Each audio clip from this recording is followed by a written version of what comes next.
Oh, hello everyone, and a huge thank you for joining us today for a discussion on how to be an influential leader. The webinar will last roughly 45 minutes, after which both myself and the panelists will head to the Lead Dev Slack to answer some of your questions in the Staff Plus channel. We may also have time to answer a couple of questions live, so please do submit them to the Q&A feature in Zoom, and we'll get to them if we can towards the end. Right, let's get started with some introductions. My name is Blanca, and today I'll be joined by Maxime, Steve, Najla, and Michael. I'm going to ask each of you to introduce yourself. Could you please answer in 60 seconds who you are and tell us what makes you excited about this webinar? We're going to be going alphabetical order by name, and we'll start with Maxime. Hello, everyone. I am Maxime Najm. I'm a distinguished engineer at Target Tech. So I have about nearly 2 decades of experience in the tech industry. So over the years, I've worked at top tech companies, leading major initiatives across multiple teams as a staff plus engineer. So throughout my career as an individual contributor, I've discovered ways to lead these initiatives and drive impact at scale without formal management authority. So I'm thrilled to join this all-star panel and look forward to sharing my experiences and insights with you today. Thank you, Maxime. Next will be Michael. Yeah, hi everybody. I'm Michael. I'm a principal software engineer at Skyscanner, and I'm really excited today to sort of both talk and learn from all the other panelists about influence. Because even though I've been at Skyscanner now for about 5 years, I've moved sort of departments and moved teams a fair bit, and I think it's always been a challenge, when you're moving around, even if it's the same place that or you've been at for a while, working with new people, new managers, new stakeholders, and sort of how you adjust to that. I actually recently moved into a brand new developer experience area of our organization, which is really exciting. So again, sort of having to follow my own advice on working with a whole new group of people, which is really fun. And yeah, really looking forward to it today. Amazing, Michael, thank you. And now on to Najla. Hello, I'm Najla. I just started a new job in Berlin. I just moved here. So I'm a director of engineering at Delivery Hero, and I'm excited to talk about influence because I have needed to get a lot of it really quickly, since it's only been 3 months. But in particular, I think like what's cool about this conversation is that even though I'm a manager, a director, I have a lot of like authority, but authority is really different than influence. So I think that'll be an interesting thing to talk about. Spot on, Najla. Thank you. And lastly, Steve. Hey everyone, my name's Steve, and I'm Chief Software Engineer at Wireless Logic. In my role, I'm responsible for software engineering teams and the way that we build our software products. I joined Wireless Logic 2 months ago, so I'm fairly new as well, like Najla, in my role. And I'm looking forward to sharing some of the challenges I've had in making that move, and some of the experiences I've had in terms of how I build impact and influence, and how it might help you if you're moving to a new role or a new company. Amazing. I love the variety of experiences that we have on our panel today. Thank you, everyone. So, the most successful engineering leaders understand that influence is essential for driving results, securing buy-in, and achieving outcomes. As you progress in your engineering career, leadership becomes less about titles and more about your ability to influence and create impact. In today's panel, we'll explore how you can harness your influence to inspire stakeholders, drive meaningful results, and amplify your impact within your organization. And we're going to be structuring the conversation around 4 separate topics. The first one being, how do you become a trusted voice within your organization? And we're going to be starting with Maxime. How do you think developing non-technical skills like communication and storytelling enhances your ability to build trust as a technical leader? Yeah, I'm really glad we're starting the webinar by focusing on communication. To me, as you grow your career and take on larger, more impactful projects, the value you bring to your organization evolves in kind of 3 main levels, which is how I conceptualize it. where each level demands a different set of skills. So the first level is implementation. So this is where you're focused on delivering tasks and output. This requires deep technical expertise like programming languages, database, design patterns, frameworks. So these are the hard skills that form the foundation of any senior engineering role. But as you progress in your impact and skills, you need to go beyond just the technical delivery. And so the next level is unification. So you go from implementation to unification. So as your projects grow larger and more complex, this often involves multiple domains or teams. And so your role shifts to aligning people, ideas, and approaches. You can't write all the code or solve every problem on your own. Instead, your value lies in building consensus, negotiating, and then influencing the outcomes. And this is where the soft skills like active listening, relationship building, bringing diverse perspectives together becomes essential. And so you go from implementation to unification, and finally, the highest level is communication. So communication builds on the other two levels because communication is rooted in good technical understanding and having alignment on a solution. And this isn't just about explaining things clearly, it's about connecting technical decisions to business goals. So as a technical leader, it's important to understand your company's strategy, its objectives, the overall market, and this allows you to articulate the why behind your solution, how they address specific business challenges and deliver meaningful outcomes. So you have to go from implementation to unification to communication. And to truly influence as a technical leader, you have to develop these non-technical skills, be a unifier who brings people together, and a communicator who tells a clear, compelling story that ties the technical solutions to business and customer outcomes. When you can do that, you not only build trust, but also you drive meaningful impact. Thank you, Maxime. I very much agree on the storytelling, and I could see all our panelists just like nodding along, saying, yeah, this is top skill there. And I'm gonna move on to Michael now. And you shared the idea of welcoming and helping onboard others as a way to build trust. Can you elaborate on how this approach strengthens your influence within the organization? Yeah, definitely. So I think one of the challenges that I also find in my role as a principal engineer is like I have to work, not had like I work with a lot of people at different levels. So, it's like the software engineers who are writing all the code. I don't write as much code anymore, but having to have that technical trust, that they trust me helps me lead by influence. But then also the more senior stakeholders within the organization, directors of engineering and sort of product managers like that. And I think with a lot of this is just people knowing who you are and knowing what they can come to you for. And, so for example, when people are joining, I like to reach out so I can say, it's either, hey, you just joined as a software engineer, obviously it's kind of impossible to do that across everybody. But if I know someone's joining some of the areas that I work in and just say, welcome, I'll check back in a couple of weeks if you have any questions after your onboarding. Happy to help. Here's the areas I work in, and here's what I can help with. But then also doing that, the same if it's a new product manager, it's hey, you're coming into this area. When you're ready, would love to share some of the ongoing work that's been going because it's quite funny. I feel like if I sent that original message, I can then go a long time without speaking to them again that they'll remember, oh yeah, like we reached out, we spoke when I was, when I first joined. And I think it's just about making sure you're then someone people think of, it can come to you. But I also think it's like the other side of how that helps me too. I think one thing that really helped me change my mindset is I think for a long time I was also in this, oh, I'm having to help someone on board. It's like the last thing you want to do. Like I need to go through all the docs with them again. Like I need to go through the same checklists.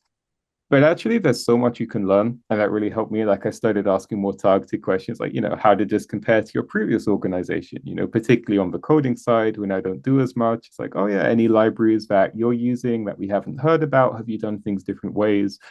And I think showing that curiosity then also again helps, but then also helps me ensure that I'm sort of refining my ideas. And because in terms of showing this influence and trust is, obviously with complete credit where it's due, being able to take this, I heard from someone just joining that actually the industry has moved on. We're not doing this in the same way.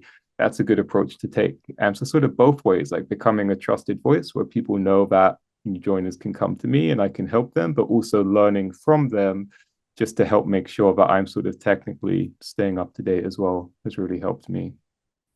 That's a quite an interesting perspective in the sense that you're saying that the benefits for helping people on board, are not just for becoming trusted, but also they help you with your knowledge, build a relationship. And Yeah. yeah, and I think also when people, we have two new joiners in this call, maybe they can tell us. But when you join a new place, you're usually quite high energy, you're excited, you're curious. So getting in contact with people like yourself, then it really helps. It's like a time to maximize those things. Mm. Yeah. So this question segues very nicely into our next question. So we're going to be moving to a different topic now, and it's about identifying and nurturing key relationships to amplify your impact. And we're going to be hearing from Najla. So when entering a large organization, how do you identify key stakeholders and nurture those relationships? Oof. Well, yeah, I just joined like the biggest company I've worked at so far, so it's definitely been overwhelming. And I think trying to get to know everybody is like is like saying like I'm gonna read all the code. Like why and how could you possibly, right? So it's kind of funny, like once you reach a certain level, I think you have to figure out how to onboard yourself. Like how you learn best. Like, we're adults and like we've been doing this now a while, so we should know. So I know for me, it's actually much easier for me to onboard with people than through technology. So like once I can like get like a mental map of like who everybody is and what they're doing, then I feel like instantly like now anywhere where there's a problem in the code, like I know who to access at least to help me find out like how I can find out more about that. So for me, my current team is like 40 engineers. I have 4 managers reporting to me. So I actually like to start with my direct reports and my manager, of course, like have those weekly meetings with them. And of course, like my product partner, like is a key stakeholder and have weekly meetings. And I like to ask all of them, like, who else should I talk to? And just like make a list. And eventually, like if you talk to enough people, you'll see who comes up more often. And if you see the same person more than a few times, okay, like maybe it's time to set up a one-on-one with them also. But yeah, so starting with reports, manager, peers, and then I set the weekly one-on-one. And as soon as I'm not feeling overwhelmed anymore, I go set up skip level meetings. So I just told you I have like 40. So I set them up very spaced out. And I set them up to be quarterly. And I recommend actually for any new person that you're meeting to set up a recurring meeting, even if it's once a year, even if it's like every 6 months, even if it's like some random person that you're only going to work on a project with once. Take it as like a networking opportunity, like throughout your time at that company. And like it can come for free, by the time 6 months comes along. Maybe you want to cancel, but it could also be there. But yeah, basically my strategy is like this big breadth first approach to finding people, but doing it strategically. Like, yeah, see who's coming up a lot. I like to enter into like noisy Slack channels and just see who's talking a lot and like see like a lot of teams or companies might have like kind of like a tech catch-all meeting, like let's talk about big tech topics. So I joined a few of those. I was like, this person keeps saying stuff and has a lot of opinions about things. So why don't I just set up a meeting with them? And now like I have direct access to this person who has direct access to a lot of other technologies and people and teams. So yeah, that's kind of like how I start. But then as far as like how to actually nurture those relationships, like you're not just using people. The key is to actually like connect with them and care and like create this mutual thing. And that's what also makes work fun and nice. And in my experience, people want to work with people who are nice. So if you guys actually have a strong relationship, then that'll come back to you. But to give an example, like I worked in Mexico for 2 years actually. And when I moved to that office, I had to like learn this whole new team. And I had to like go learn a bit about the culture before I started having all these one-on-ones. So I learned that like a little bit more goes a long way in Mexico. Like, oh, like ask people a bit more about their families, ask them a bit, maybe learn a few words of Spanish and show that like you're interested. Um, and then of course, like over time, if you can ask the question, like, how can I support you? And you can actually show people that you might have these small wins that or like questions that they've been wondering or direct access to leadership they've been lacking, then you can like fill in some of the gaps for them. So very broad, but that's how I would start. Yeah. Yeah, It's a fun topic. yeah, Yeah. I can feel your energy. It's almost like discovering, what is the Yeah, yeah, yeah. organization like? Yeah, yeah. And I also like what, Exactly. you mentioned, well, you kind of figure out who you're meeting with, but then you also go to Slack. So it kind of fits whether you're working in the office or working remotely, because you have different Yeah. ways, different strategies to kind of figure out. Yeah, that's a really good point too. Like in the remote world, like that's kind of my way of seeing who's at the water cooler or like Mm. in the lunchroom. Thank you, Najla. And now we're going to be hearing from our other new onboarding, Steve. You mentioned creating a personal stakeholder map during onboarding. Can you walk us through how you approach that and how it informed your priorities? Yeah, certainly. I just want to echo something Nigel said there around like owning your own onboarding process. I think as you join, what I've found is I've joined companies as a senior leader, whether it's an individual contributor or a manager, the amount of direct onboarding you're going to get is usually going to be more limited. And so you're going to be left to be responsible for figuring out your own way in a lot of places. And so taking ownership of your own onboarding process is key and critical, I think, to your early success. Yeah, so also piggybacking off Nigel's statements around going broad with the stakeholders, one of the things that I've liked to do, and I did with Wireless Logic, is to think about a personal stakeholder map to add some structure. I love talking to people, but I also love a little bit of structure.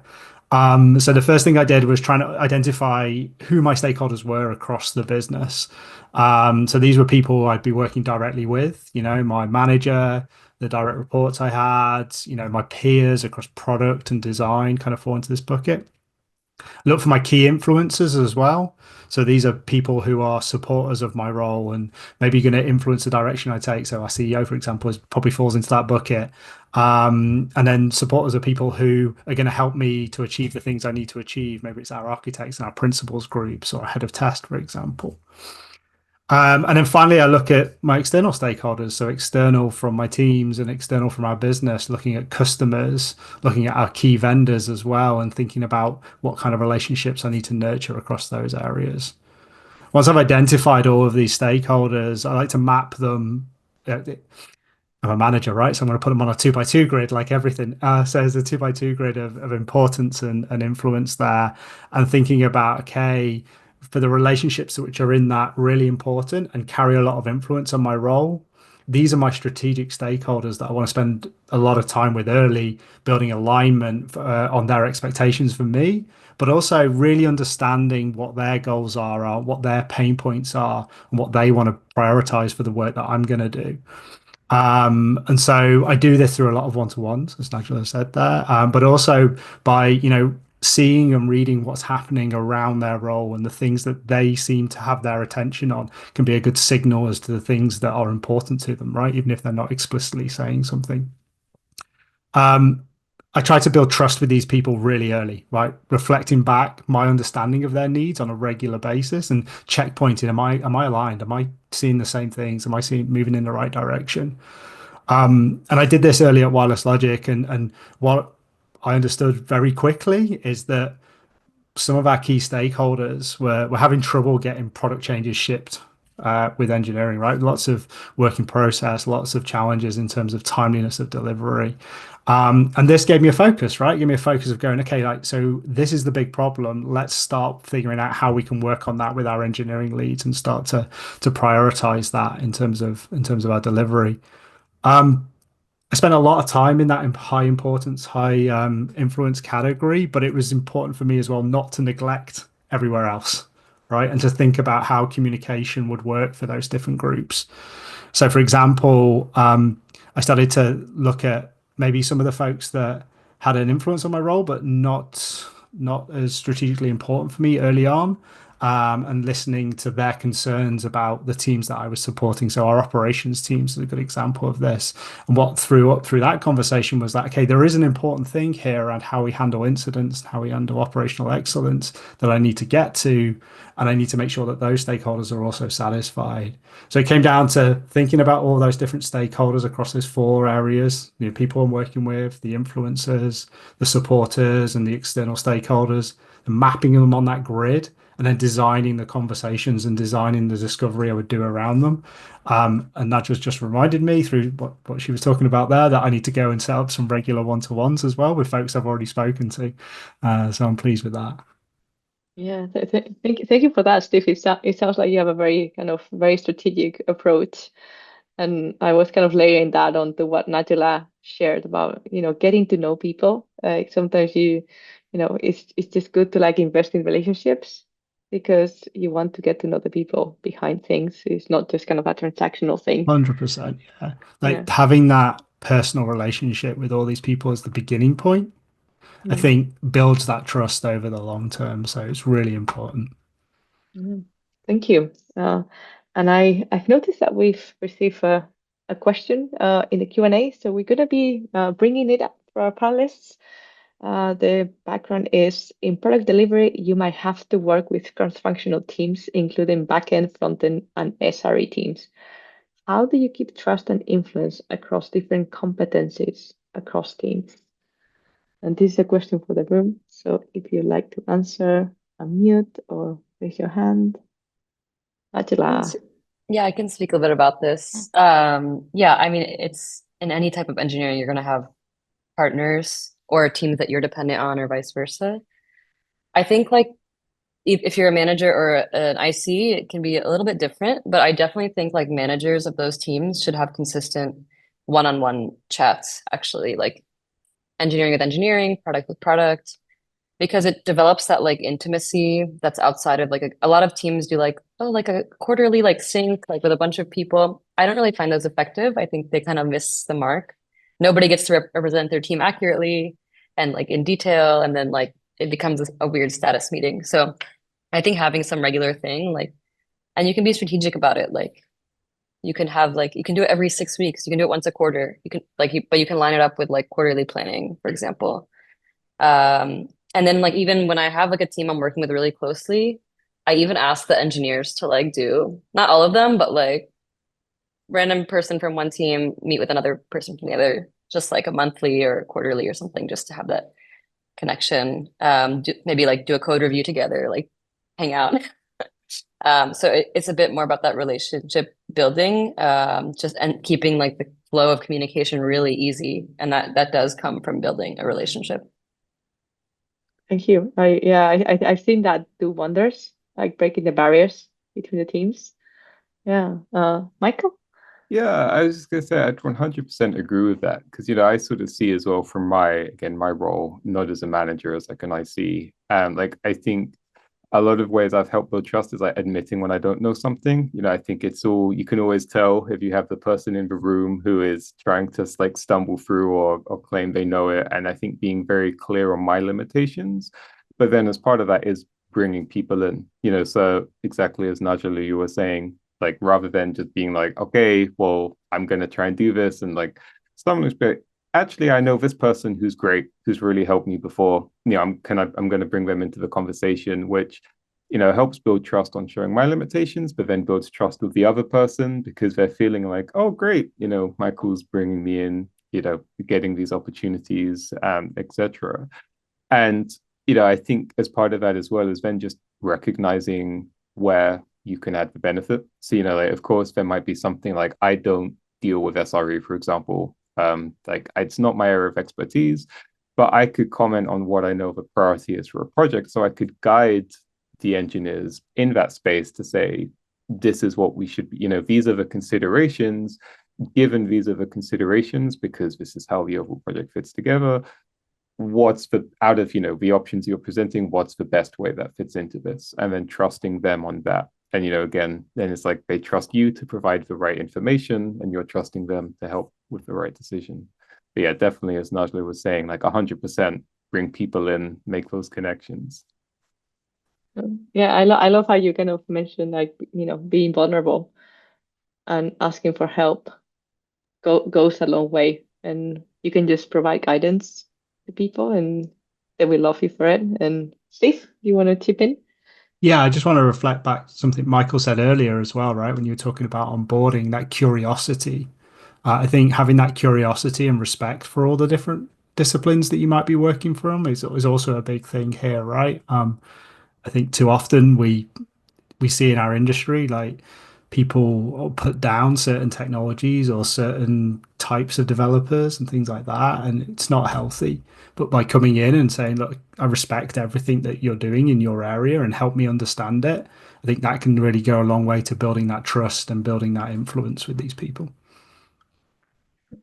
Absolutely. And I noticed we have one more question. So if you don't mind, before we move on, uh, the question is, how should a former senior engineer at an organization detach from prior responsibilities when promoted to staff engineer at the same org? Oh.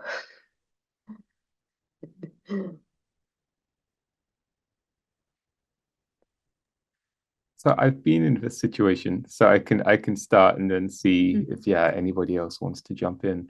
So I think Mhm. it takes time. Like I definitely found even when I reflect, so I was promoted from senior engineering to staff and then principal. And when I look back, I was like, wow, for that first few months, I really was just doing almost like a senior plus kind of role. But I think a lot of it is just being very intentional. And I know it can be tough, but I did have to set up for me, they were uncomfortable conversations. Maybe they were quite natural for the other person, but being like, hey, I'm actually not dealing with this like this isn't really in my remit anymore. I'm working more on this. Like in my organization, it's more of a strategic work. And again, not to always link it back, but it's like, but then sort of redirecting that to other people as well. So kind of transitioning of saying, hey, I'm not actually the best person to work on this project or to be involved in this anymore.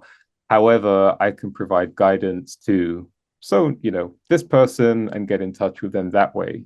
So I think it's a transition, but I think you have to be very intentional because if you're not, people, again, particularly big companies, people do just forget. If you've been promoted, especially if you've been in a senior role for a long time, people will just sort of react to you the same way. And you have to make sure that you're helping differentiate because a lot of it is not malicious from the other person, but if they don't know what they don't know, and particularly in companies where the roles aren't as well defined, I think helping them in return there. Yeah, not sure if anybody else wants to jump in.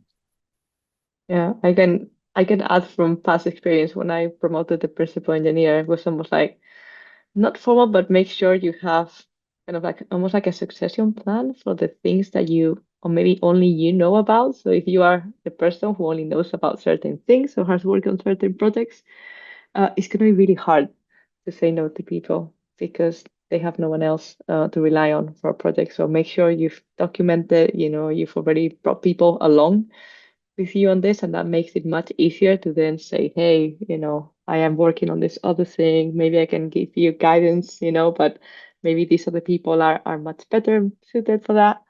And I think that really helps you. It might take a while, but I think also it's a mindset change. You have to realize that to honor your next role, you have to learn to leave things behind. And for me, for example, that was incident management because I loved diving into incidents, and at some point I had to get myself out of that path because I would never do the important work if I did that. So yeah, anyone else? If not, I realize there are more questions, but we're gonna move back to the panel and we'll get back to those questions later.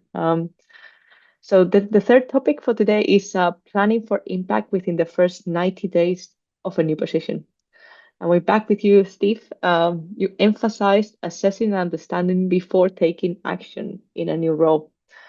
How do you structure those first 30 days to set yourself up for impactful decision making later? Well, yeah, it's really easy, right? When you join a new company or move into a new role for those first few weeks to just slip by, right? You start off with that week one with an empty calendar, and by the time you're in week two and three, it's already filled with tactical stuff, and you're getting pulled into everything. So I like I talked about earlier around stakeholders. I like to have a bit of structure, right? I like structure. So the way that I was thinking about my onboarding at Wireless Logic is splitting those first 4 weeks into kind of three parts. Um, the first part was to really make sure that I was aligned on expectations of me with my key stakeholders. We spoke a little bit about that earlier, right? You've already identified those stakeholders. So now align those expectations. What do they want from you? What are they expecting from you to do in your role?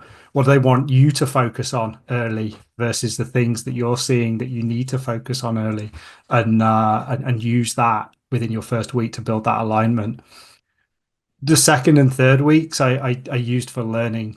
So this was a lot of me understanding the business, understanding all of our teams, reading so much material, and just asking people to send me stuff. Right? If they thought it was even remotely interesting, just send it me, and I'll just work my way through it. And starting those one-to-ones that Nigel was talking about as well, right? Just meeting people and asking those questions of, who else should I be talking to those people, and getting used building your list up there. And there's also one question I used throughout all of those second and third week conversations was my magic wand question. So if you had a magic wand, what's the one thing you're going to change? What do you want to change? And I really love that question because the magic wandness of it helps people to disconnect from what's possible. You want them Yeah. to think about what actually needs to change and not be held back by what the current organization can do. And that helped me to build up this picture of all the challenges that we had. And then in week four, it's share back time, right? With that key stakeholder. Here's all the things I've learned in my initial period. And I'm going to read it back to you and talk to you about the things that I think are important from what I've seen, and see whether we are in line with that. See whether we're in tune with each other before we get started and move into action in the next couple of months. So that was how I kind of structured my first 30 days. And I'm hoping that I'm starting to have a bit of impact because of that early structure that we put in place there. Oh, fantastic, Steve. I love how kind of action oriented, yet you want to kind of hear from people and not just say, hey, this is what I've learned, this is what we're gonna do, which is something that we all see quite a bit. This thing has worked at this place, so we're just gonna do it all over again. Yeah, thank you. And back to Najla. How do you decide which deliverables to focus on that will provide the most value and align with organizational goals? Yes, great question. So as as you move up, and this is like both ICs and managers, it takes longer to like see impact from anything you do, even when you are onboarded, right? Like, so like you can't really set like a daily goal as a manager. Usually you're like looking at a week, like what can I do in a week? And in my current job, I'm like, what can I do in a month? Because that's kind of how long it might take to move the needle on something. So it can be even more slow when you're like ramping into a new role or a new company.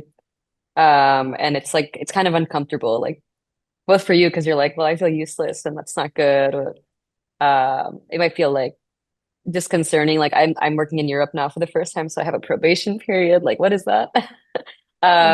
So yeah, I think that like there's a few categories. Like obviously there's your day to day, and like and I would definitely always favor like talking to your manager and being like, these are what I think I need to deliver in the first 90 days. Like, does that make sense to you? And that might be just like that might be like a discrete project. It might be getting to know people. It might be getting to know the tech stack.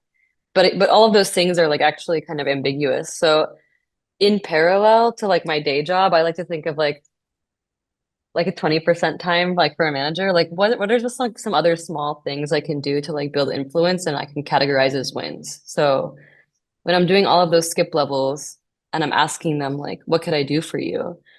I'm actually following up and doing those things. So that's like really important because um it depends how you build influence. For me, it's usually like I start from the ground up. So by the time I'm ready to tackle a hard problem, like with people who are above me, I have this whole team of people behind me. So like when I first joined the first month, someone was like, "Oh, I actually had this salary question from like months ago and it's still not answered." And I said, "Great, like I can take this on. Like I can go take this off your plate and like and do it." And then I learned something about how our HR works and our, compensation. And then I also like show them that I'm there.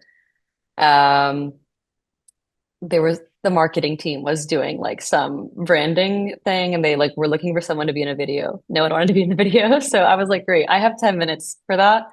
And like now I've like built this really great bridge with like a marketing team, brand team, which is so far from engineering, but now I know how a whole different part of the company works, which I'll probably need to know later. So take on those little things, look for things that are broad. I would just say like cautiously say yes. How much time is it going to take? What's the impact going to be? Is this part of my job description? Like, am I going to get rewarded for this, or is someone going to benefit from this in some way? Still be good about your time, but like, it's also fun and okay to do like these small wins that give you a lot of visibility as well. I think like a bunch of people from the company added me on LinkedIn because I have this video online now. So it's kind of, all right, that's cool. So yeah, I think there's a lot of different things people can do outside of their day to day. And it's when you join different like groups at work, you can see what those are. And I think that can be helpful. Thank you, Nigel. I love how you say like doing things for people, but also making sure you do them because it ties back to Yeah, Michael saying, "Do as you promise." Like, yeah. exactly. And Yeah. now we're gonna move on to the last topic for today. So hold on. We have a few more minutes to go. The last topic will be getting buy-in without management authority. And back to Michael. How do you tailor your style to gain buy-in without direct authority? Yeah, so I think there's a lot of this which actually leads right back to Maxine's point in the first question about like the storytelling. And I think it's knowing your audience and knowing how to speak to them. So like one thing, I used to work at a place that had a value, like a company value that was we respect time. And at first you kind of think of it and it's like kind of sounds a little, what does it mean? But way I took it, or like I learned from others who took it, was like respecting other people's time, but even when you're going and how you're presenting to them. So, like when you're going into a meeting, you already know the kind of information that you're looking for and you can give it to them. So again, I sort of spoke to give some examples, like I spoke earlier about how I work with engineers and senior stakeholders at like more sort of senior product managers, for example. And if I'm setting up a meeting with the engineers, I'm not going to go in and start talking about, hey, there's this transformational project coming up in Q1 where we're going to try and, like sort of very buzzwordy move the needle on this. Like, no, they want to know, okay, this module in our code base is getting rewritten. Like, to them, that's the relevant, what do they need to know? But equally, if I go into like a meeting with our CTO and I start talking about, oh, here are these modules that we have to change across the code base, it's like that doesn't mean anything to them. And it's not that they can't understand it. Sure, if they were given the time, they could understand it. But I'm not then respecting their time in giving them the information that they need. And I think we've all, well, I'm sure we've all worked with those ones where you have the certain people, they'll put a meeting in your calendar, like a one-to-one Zoom link on a Friday afternoon with no description and just, hey, let's talk. And it's like, why? Like, why do I have to do this? Like, you don't really build up that same level of trust because it's like, okay, what do they want? Like, what's it? And it could be fine. It could be like a really nice chat, but you're like, it's the way you go into it. And, I think by being very intentional, like even things like clear calendar invites was something I had to start doing. Like every meeting has an agenda in the Outlook invite, like just pushing myself to do it because spending that extra 30 seconds just helps build that trust because then people know, oh, if I accept Michael's meeting, I go into that chat with him.